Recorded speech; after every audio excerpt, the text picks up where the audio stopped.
My warm and trustworthy husband happily agreed to a shared living arrangement at my family home. However, once the renovations were finished, his behavior suddenly changed. Upon seeing our newly finished home, it became clear that there was no room for me. "Your room is over there." As he said this, I looked in the direction he pointed and saw a temporary prefab shack. "Thank you," I replied, while showing him something that made my proud husband realize something. I, Noel Diaz, am 27 years old and work as an office worker at a company. After graduating from university, I diligently saved up money, so I have a considerable amount of savings. When I started to seriously consider marriage, a friend introduced me to Ted, who later became my husband. We are of the same age. He was refreshingly good at conversation at our first meeting, and even I, who am usually shy, was able to open up to him immediately. We hit it off right away, exchanged contacts, and after meeting up several times, we began dating. He had a strong desire for marriage, and after a few months of dating, he quickly brought up the topic of marriage. I also wanted to get married, and his warm and sincere behavior made it impossible for me to consider anyone else. There was a reason behind rushing to get married. I lost my father in an accident when I was a primary school student, and my mother raised me lovingly on her own. We lived together as just the two of us for a long time. I wanted to marry early to reassure my mother, but I also had concerns about leaving her alone, so I thought about living near her even after getting married. When I discussed this with my husband, he was not displeased at all. Instead, he actively suggested, "How about the three of us live together at your parents' place?" I was very touched by his proposal. He was known at work for being serious and for treating people fairly, and he always prioritized me with his warm personality. Additionally, he had high interpersonal skills and quickly established a friendly relationship with my mother. That's why I was able to decide quickly to get married to him. After getting married, a new life began for me, my husband, and my mother. Even living together, his attitude remained consistent, and he was kind to my mother. The only change was that a few months after getting married, his sister, Dina, began visiting frequently. He has a sister studying at a university in New York, and she lives alone in a place relatively close to ours. She is 7 years younger than us, but is especially close to my husband and visits us often due to the proximity. Although his family lives in Florida, his sister relies heavily on him, which is why she chose to go to university in New York. Having grown up as an only child, I find that siblings who are close to each other wonderful and feel somewhat envious even as an adult. Their relationship was very good, and I learned that my husband took care of his sister instead of her parents, who often worked late hours, saying he was worried about his clingy sister. It was clear that the sister-in-law respected and trusted my husband a lot. I could understand their strong bond. Furthermore, her approachable personality was very charming, and it made me want to protect her.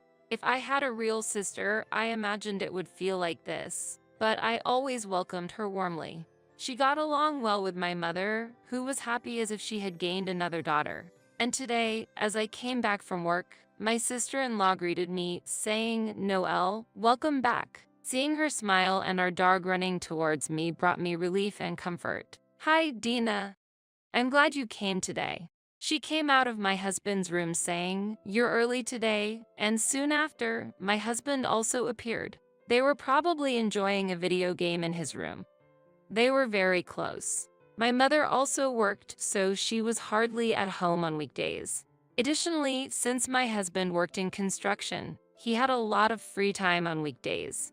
My sister-in-law, who was a university student, often visited according to my husband's schedule. When I suggested, "You can also come on weekends," it seemed weekdays were better due to her part-time job arrangements.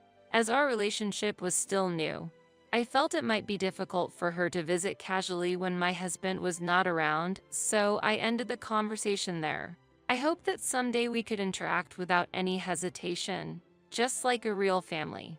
That day, my sister-in-law helped prepare dinner, and after enjoying the meal together, she returned home late at night. 6 months into our marriage, my husband brought up the idea of renovating. A contractor friend at work told him that he could do the work at a special price during this period. Renovating was expensive and not a decision to be made lightly. I hesitated. Still, my husband actively planned for a future children's room and a house design that would facilitate caregiving. I had never considered it before, but in reality, the house had aged and many problems were evident. Since the house was several decades old and the renovations could be done inexpensively, we decided to go for it. I was most touched by my husband's thoughtfulness about our future and my mother's living situation. When I suggested renovating the house to my mother, she agreed it was the right moment and we quickly proceeded with the renovation.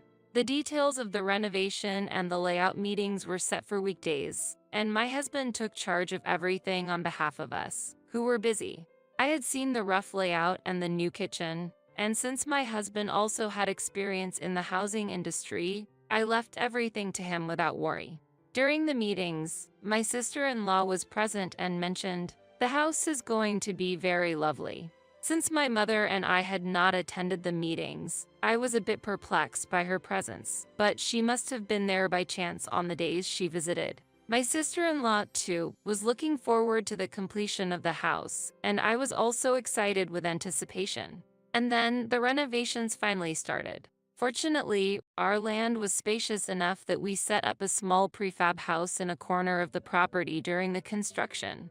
Considering my mother, it was difficult for the three of us to live in a small space. So my husband and sister-in-law decided to stay at her apartment. They really got along well. I accepted my husband's suggestion without any particular concerns.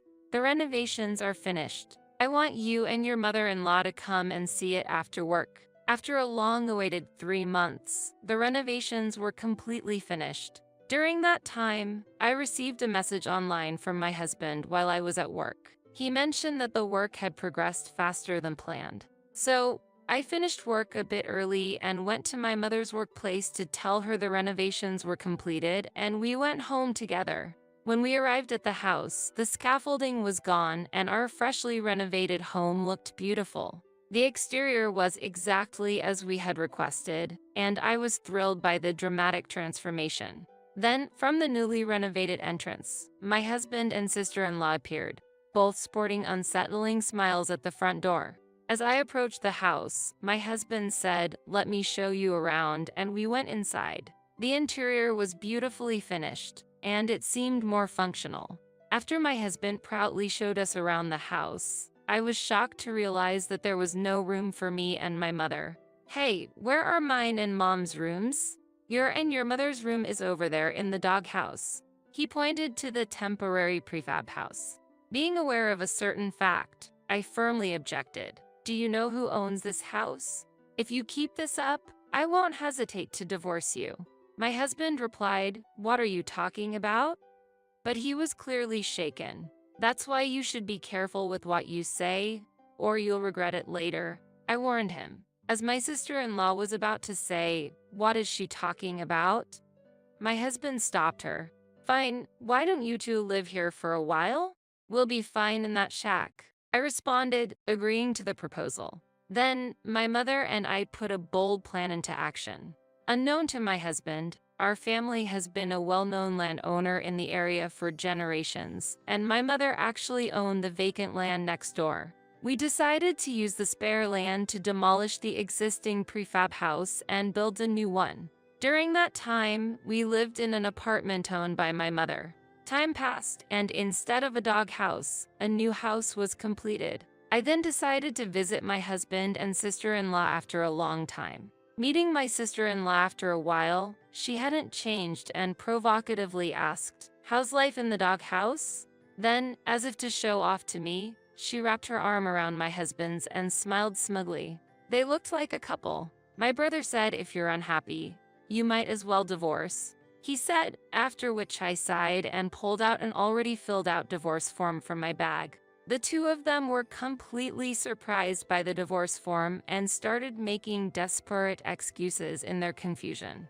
"Wait, I was just joking. Please stop fooling around. I'm really sorry," he said, approaching me with a forced laugh.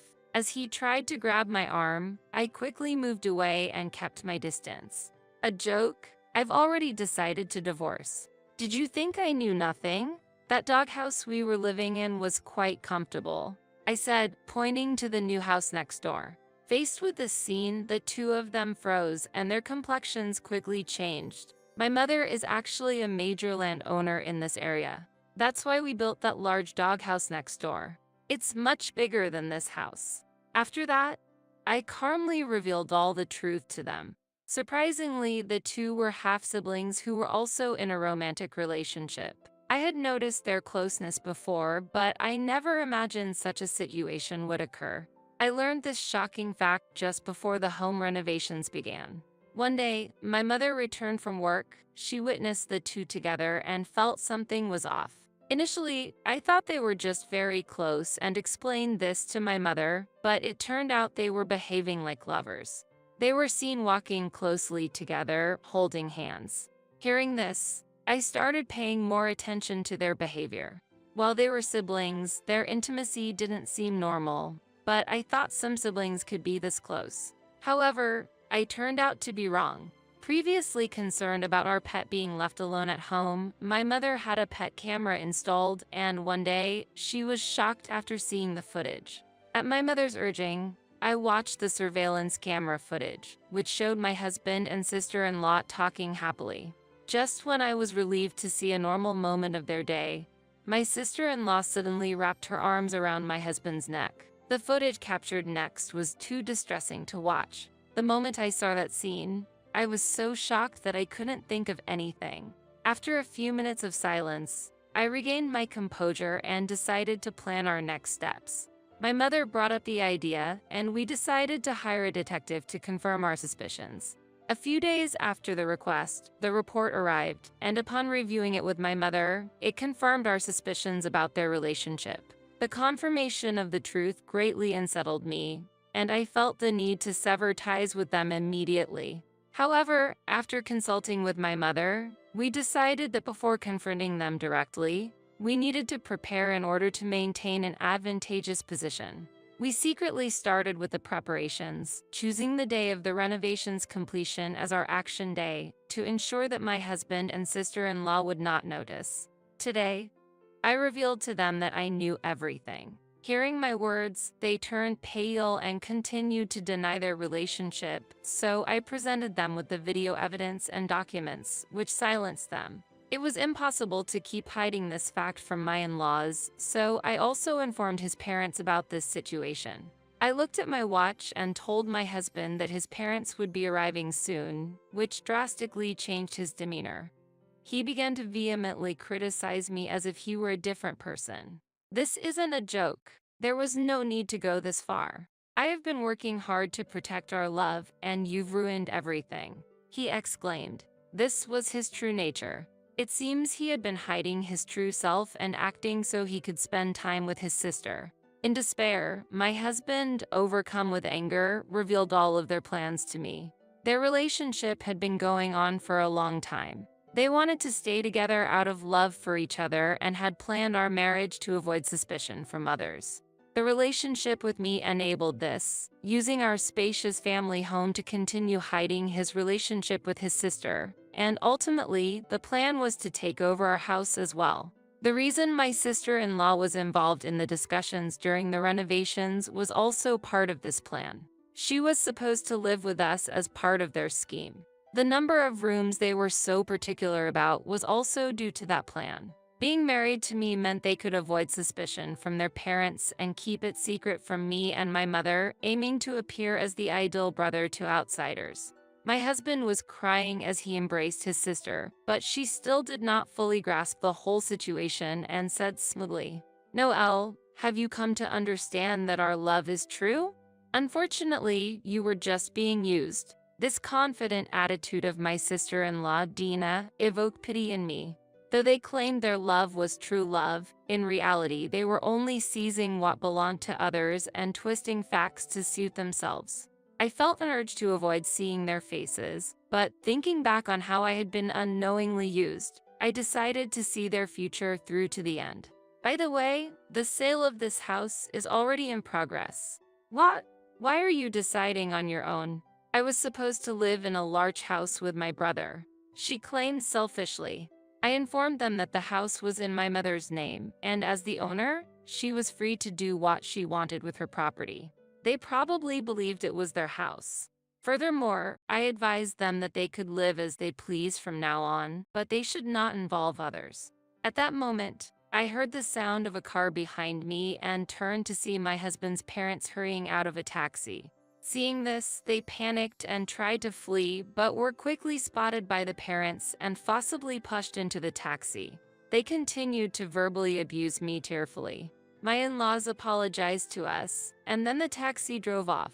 After the ordeal, my mother and I quietly looked at our newly renovated home. Leaving the house we had lived in for so long was certainly hard. Especially for my mother, it must have been even harder. Along with my gratitude to my mother, I vowed to be a better daughter from now on. The family home was successfully sold, and we moved to our new house. About a week after the incident, I received a call on my phone from my in-laws saying they felt terrible and wanted to come and apologize. As the divorce proceedings needed to be advanced, I set a date and place to meet. As a result, my husband agreed to divorce and submitted the already filled out divorce form. I signed the documents on the spot and decided to submit them to the city hall myself. My in-laws apologized so much they nearly bore a hole in our ears. They offered an amount greater than the usual alimony, expressing their desire to atone in some way. I refused to accept it, but they insisted it was the only way to find peace of mind. During this time, I heard more about the current situation of my husband and sister-in-law from my in-laws. Dina was forced to drop out of her university in New York and is now living at home, closely monitored by her parents. She was initially depressed, but recently her mental state has begun to stabilize. Considering her young age, I hope she will walk the right path from now on. My husband has been cut off from his family and was made to sign a pledge to keep distance from his in-laws to prevent further mistakes. This will likely prevent him from ever seeing his sister again. While my husband previously gave the impression of sincerity at his workplace, unfortunately, due to the scandal becoming widely known, he had to resign. His current whereabouts are unknown even to his parents and former colleagues. This situation arose from his attitude of using others. One could say he got what he deserved. Meanwhile, my mother and I have started a new life in a pet-friendly apartment with a fresh mindset. We have also found tenants for the house that was originally built to serve as a doghouse. Having caused my mother considerable trouble during this ordeal, I am planning a vacation with our beloved dog. Having learned that haste in marriage is to be avoided, I am now patiently waiting for a good match while focusing on being a better daughter to my mom.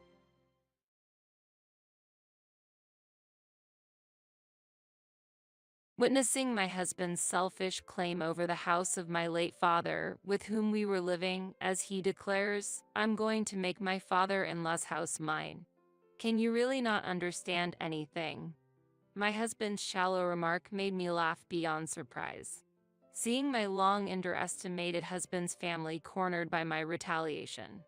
I, Katie Manning, had been living with my father and my husband, Ben. Since my mother passed away when I was in high school, my father raised me with endless love. My deep affection for my father remains unchanged.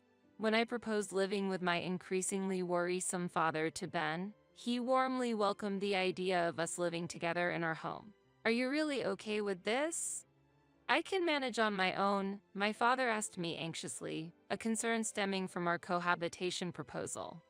When I suggested living together, he initially smiled happily but soon looked worried. "I am always worried I might be a burden to you." My father always considered my feelings. However, after I expressed my desire to stay with him and Ben agreed, my father accepted with a smile. Today, Ben and I are moving into my childhood home. We began unpacking the boxes brought by the movers. "Again with this? Haven't I always said this is what I wanted?" "You're right, Dad. Plus, this place has better access to work, which is also convenient for me." We explained, and my father nodded with a faint smile. After unpacking, we found my father had prepared coffee for us. I was about to take a coffee break when I heard footsteps coming downstairs. I thought you might want a break, so I prepared some for you too. Grateful for the warm hospitality, Ben and I enjoyed a break with him, feeling happy about the enriched life that lay ahead. After a short rest, we resumed in packing, rolling up our sleeves for another push. Hey, if you want, you can quit your job. It's okay to stay and support your father. During the work, Ben made a surprising proposal, pausing me in astonishment. What do you mean? Think about it. Moving back here, we've cut down on our rent expenses, right? If you quit your job, taking care of your father and having fewer worries might be better, right? Currently, both of us work, with me mainly handling household chores. Though Ben helps sometimes, our days are still quite busy. I mulled over Ben's suggestion, feeling delighted at the prospect of spending more time with my father. Moreover, focusing on household chores seemed like it would reduce both mental and physical stress. Ben's proposal was very appealing, but it meant becoming financially dependent on him, which worried me. Grateful for his acceptance of the cohabitation, I pondered whether I should rely on Ben further. With a change of living environment, we decided to continue as before for now. Ben said, I don't want you to overdo it, but the cohabitation proposal was mine. I felt I couldn't always depend on Ben. A month has passed. Hey, maybe quitting your job for your father's sake is the best after all. When Ben suggested this again, I also thought it might be the best course of action. Living together turned out to lighten my daily load unexpectedly, mainly because my father took on household chores. Returning home, I found my father had already prepared dinner or cleaned the house. Yet, this seemed to increase his burden, making me feel guilty and contemplate quitting my job to take over the chores. Yeah, I might do that. I feel bad putting financial pressure on you, Ben. What are you thinking? There's no need to worry about that. Hearing those words, I made up my mind to quit my job. When I told my father about this decision, he urged me to continue working and leave the household chores to him. But after expressing my desire to help with the chores, he understood. As a result, I chose to quit my job and dedicate myself to our home, leading to more fulfilling days spent with my father. However, gradually, changes began to appear in our lives. I'm home. Welcome back, Ben. It must have been a tough day. Yao, is dinner ready? Ben's return home became later, and by the time he got back, my father was already asleep, decreasing the opportunities for us to eat together. Today, I was watching TV with Dad, but can you keep it down? I'm eating. Oh, sorry. When my father is nearby, Ben is as kind as he used to be, but lately, when it's just the two of us, he becomes quite cold. I feel like my quitting the job has added stress on him, and all I can do is apologize. After Ben finishes his dinner, I start to prepare his favorite evening drink, but he gets up to leave the dining area. Where are you going? What about your drink? I'm going to take a bath. He answered shortly and left, closing the door behind him with a bang. Whether he's in a bad mood or simply tired, these days leave me unable to help but sigh. The next day, I wait for Ben's return after my father has gone to sleep, but even past midnight, he hasn't come home. Worried, I try calling him but get no response. Just as I start to panic, thinking something has happened, an email arrives. What?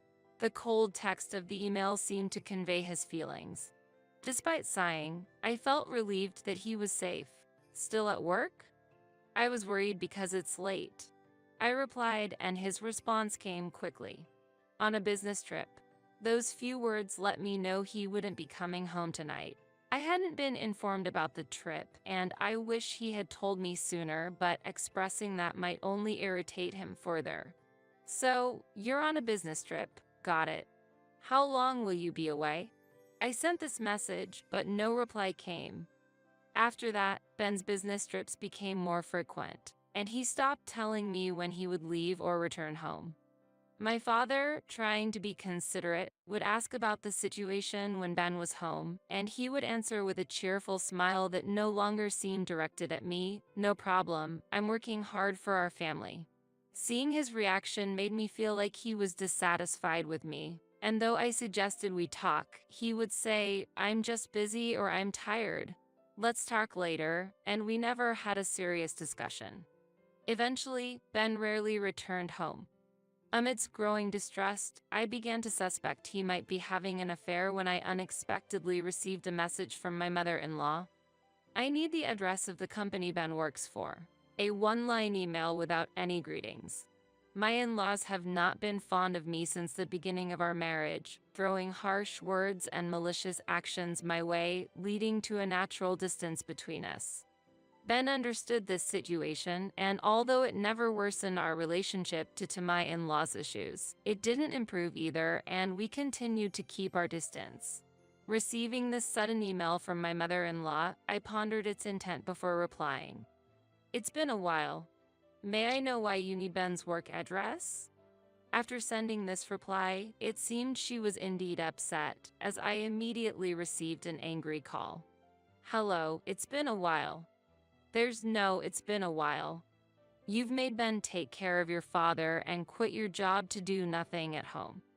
How can you do such a thing? Because of you, he's now returned to our house. He forgot his lunchbox today and went to the office, so I'm trying to deliver it. What are you going to do about this attitude? It's unforgivable. Give me the address right away. And from now on, Ben will be living at our house." Shocked by my mother-in-law's angry words, I was left speechless. It turned out that the days Ben claimed to be away on business trips, he had actually returned to his parents' home. Learning how my in-laws spoke about me was deeply shocking.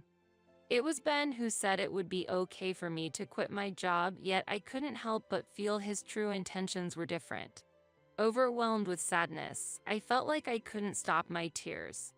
Without arguing, I simply provided Ben's work address and ended the call. Trying to calm myself, I made some coffee in the living room when my father came in. Asking him if he would like some coffee with a smile as usual, he looked at me, smiled back, and accepted. As we enjoyed our coffee, my father started talking about the past. "Your mom and I used to argue a lot when we were young. There were many misunderstandings, but we always tried to be honest with each other, and that's how we solved many issues. Couples who can argue and then fix their relationship might understand each other better and become stronger," he said warmly. His words deeply resonated with me, and I decided to have a serious conversation with Ben. "That's true, Dad?" "Thank you," I told him, and he responded with a kind smile. Afterward, I sent an email to Ben outlining the facts from my conversation with his mother and expressing my desire to talk. However, Ben replied dismissively, making me sigh deeply. Anger towards Ben began to build inside me. I wanted to respond immediately in my emotional state, but took a deep breath to calm myself. This situation led to Ben stopping his contributions to our household finances.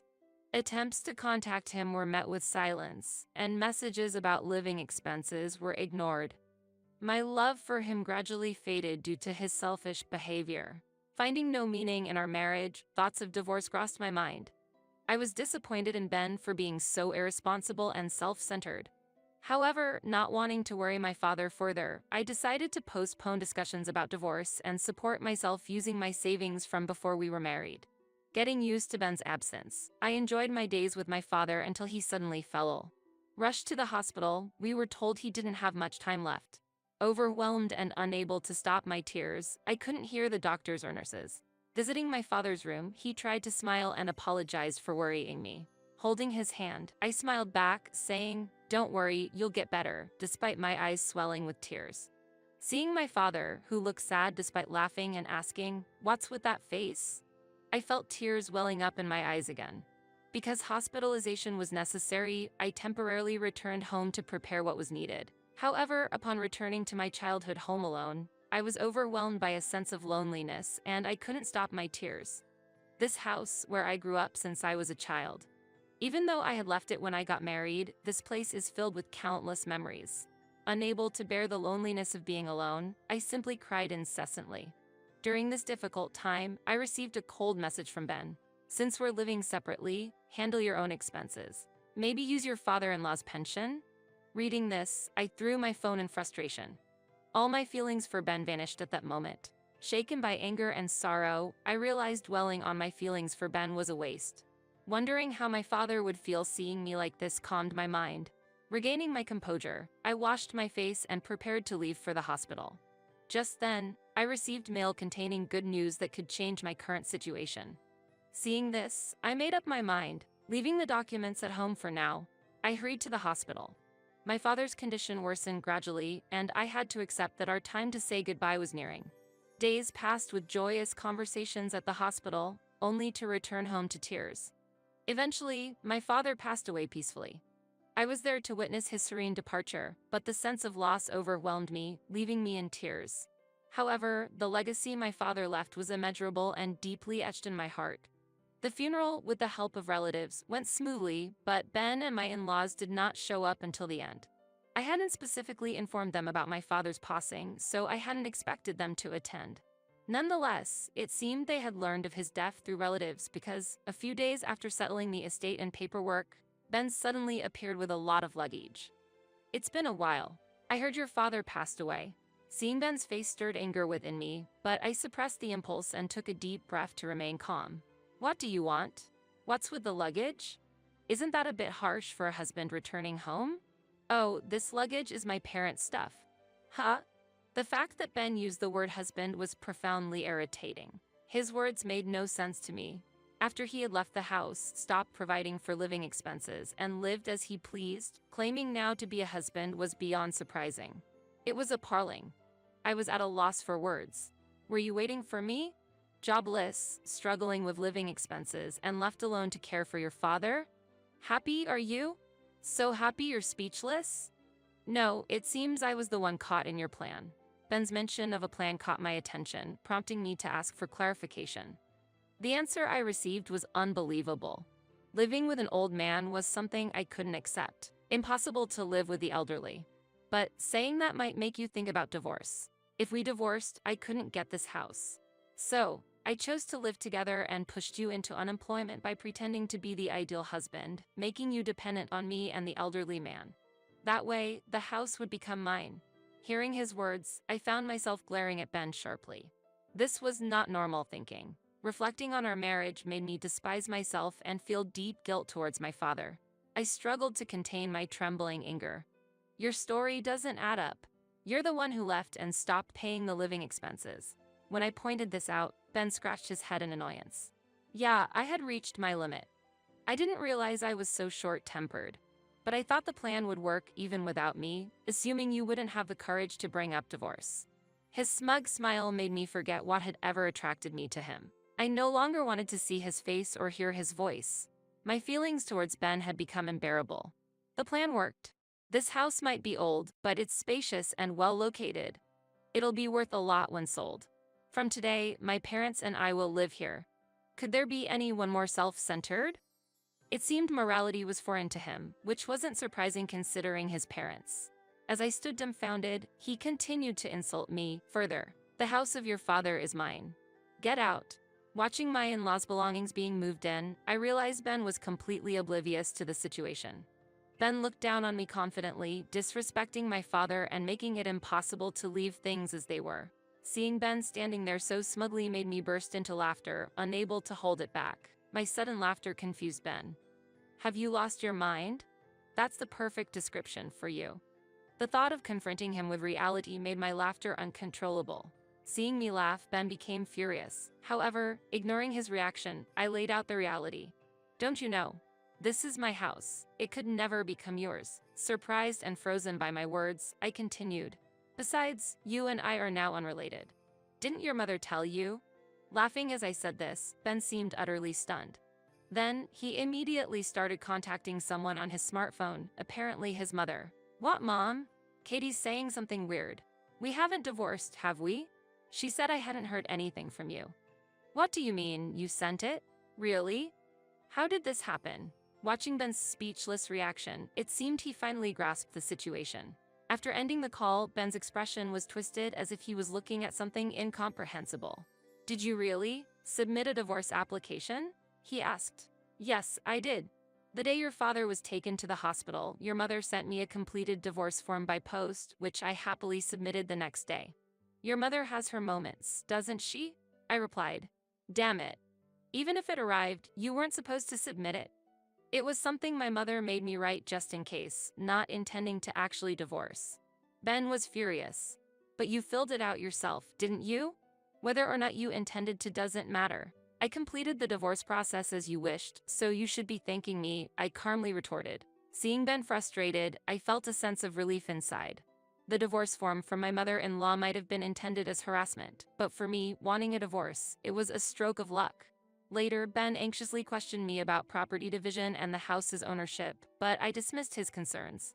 It was clear there were no significant assets to divide, so I informed him there was no need for division. I explained that due to the short cohabitation period with my father and the assets being in my father's name at the time of the divorce, they were not subject to division. Ben insisted on a financial demand, claiming even my savings from before marriage should be split, but I informed him his claims had no basis. He turned pale, attempting to argue but only opening and closing his mouth, resembling a fish out of water. Though tempted to mock him, I chose to maintain a mature demeanor and calm myself. "Let's send this here. It's problematic for someone to bring their belongings into another person's home uninvited, which clearly constitutes trespassing. If you plan to stay any longer, I'll have to call the police." As I said this, Ben hurriedly gathered his belongings and left. I spread salt at the entrance and prayed to my parents' portraits. "This is for the best. I'll become stronger, so please watch over me." Thinking of my parents meeting again in heaven eased my loneliness and lightened my heart. Emboldened by this new resolve, I began looking for a job. It was then that a friend contacted me, knowing I was job hunting, and offered to introduce me to a job that matched my expertise. Thanks to their recommendation, I quickly secured a position after an interview with HR. A few days later, I received a message from Ben. "Sorry for being stubborn the other day. Actually, I wanted to start over with you, which is why I came to the house." Finding the message unbelievable, I struggled with how to reply but ultimately decided to ignore it. Yet, Ben continued to send poetic messages like a relentless suitor. "Once, we were like the sun and the moon. Days spent longing for you, unreachable, are now behind us. Now, we can be closer. Without your love, I'm nothing. Won't you give me your overflowing love once more? I'll dedicate everything to you. I treasure you more than anything. Our love will last forever. No matter where I am, I'll continue to love you, for your heart is my home." Each time I received these poetic messages, I shared them with colleagues, wondering if they could serve as material for work. Currently working as an illustrator in a cartoon editorial department, these emails sometimes prove to be useful inspiration. "Look, the melodramatic stalker is back. It's great to have something to laugh about in tough times." Unknowingly, Ben has become a source of amusement. Feeling only discomfort from his messages, I've been avoiding replying. Amid these days, the doorbell at my home rang. Looking through the peephole, I saw Ben standing outside. I had never expected him to show up in person, so I decided to call the police immediately. "Hey, I know you're in there. I can see your car. Please, just listen to me. I'm really in trouble right now. There was talk of moving into this house, so my parents sold their home. Now, I have nowhere to go. Help me." I could hear his voice shouting from outside, but what does that have to do with me? It highlights his recklessness for not correcting the situation the day they misunderstood this house as their own. His emails showed he hadn't given up, but I was merely astonished by his and his family's naive thinking. While the police were convincing Ben to leave, he resisted strongly but was eventually taken away by them. After that, when there was no response to the flood of Romeo emails, contacts from my in-laws began. At first, they tried calling, but when I ignored that, they switched to emails. "How can you know we're in a difficult situation and not offer any help? You should contact us immediately. Why not have a serious discussion? We were once a family. Isn't it too cruel to be so indifferent? You caused us to lose our home. Now we live in a dilapidated apartment. Why won't you hand over the house? You must have received inheritance from your father. You're not struggling financially. We quit our jobs. You should take responsibility. If the child is like this, of course, the parents are too. Do they think their decisions will always prevail? I was infuriated by the audacious emails. How can they disregard others to such an extent? Although I intended to ignore them, I ended up blocking Ben and my in-laws' contacts.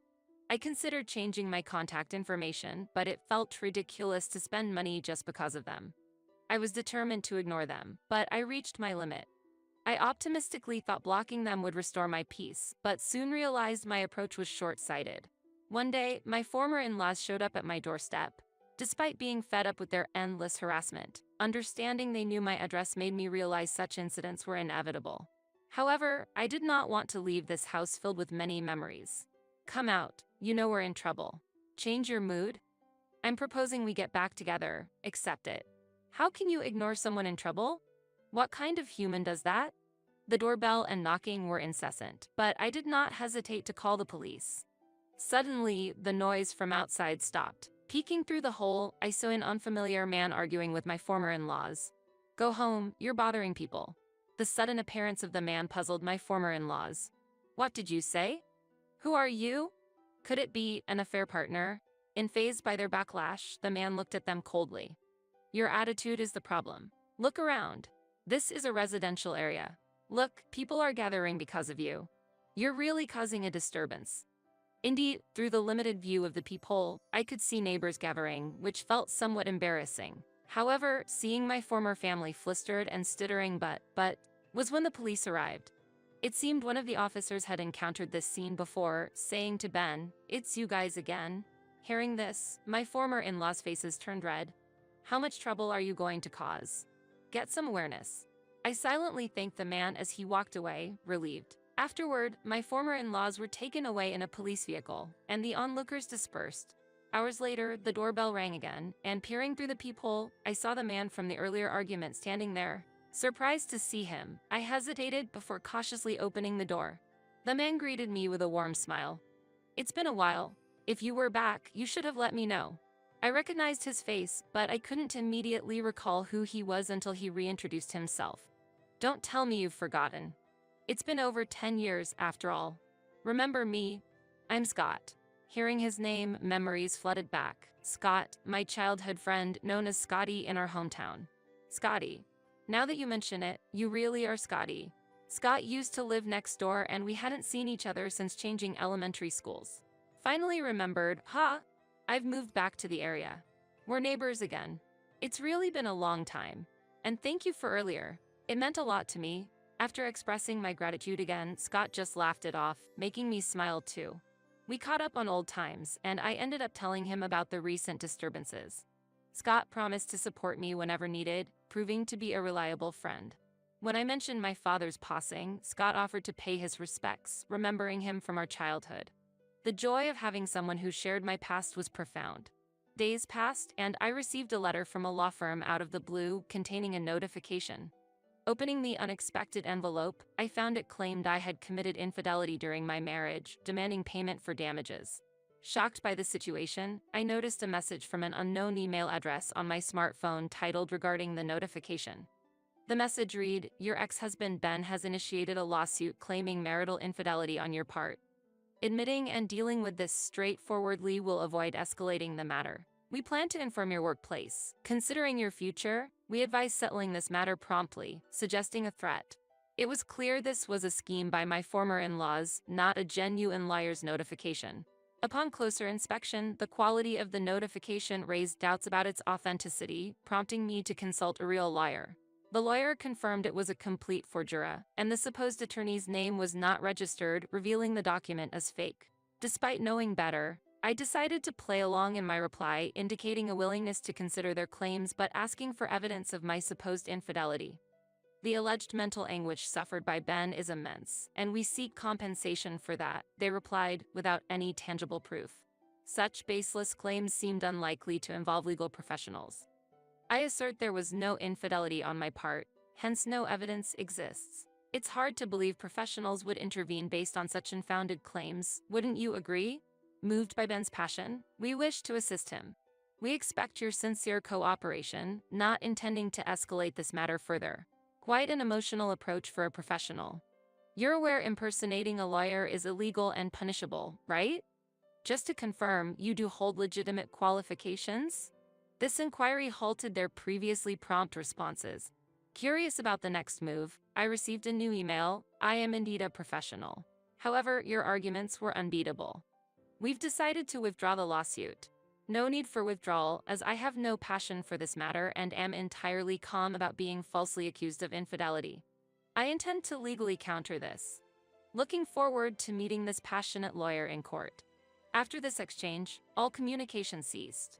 However, the silence did not last long as my former in-laws once again showed up at my house. Despite it being late at night, they started begging loudly at the front door. We made a mistake.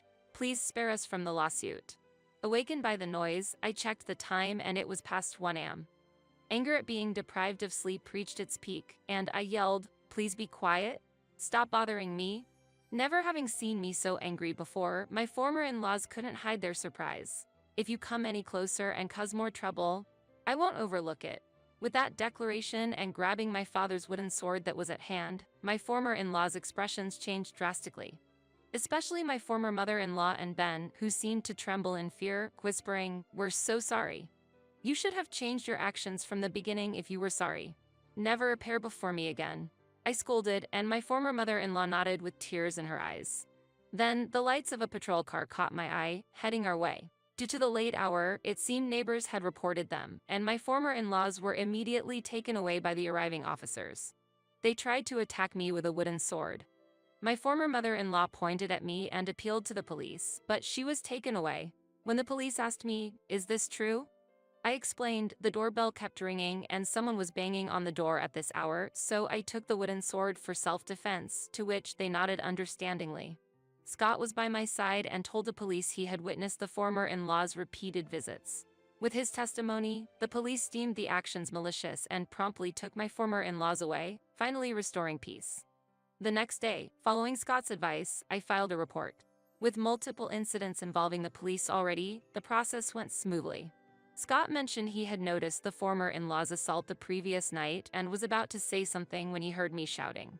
According to him, my voice was terrifying. Subsequently, a restraining order was issued against my former in-laws, and they never troubled me again. Moreover, someone had recorded the commotion, and the footage ended up on the internet, making them the secret talk of the neighborhood, unable to move due to lack of financial means. It's unclear how they're living now, but they're probably relying on the former in-laws' retirement funds. As for me, Scott and I grew closer rapidly, and within a few months of reuniting, he confessed his love and we started dating. Scott always makes me smile, and the time he spent with him is genuinely happy. I feel like this turn of events is a gift from my father, filling me with gratitude.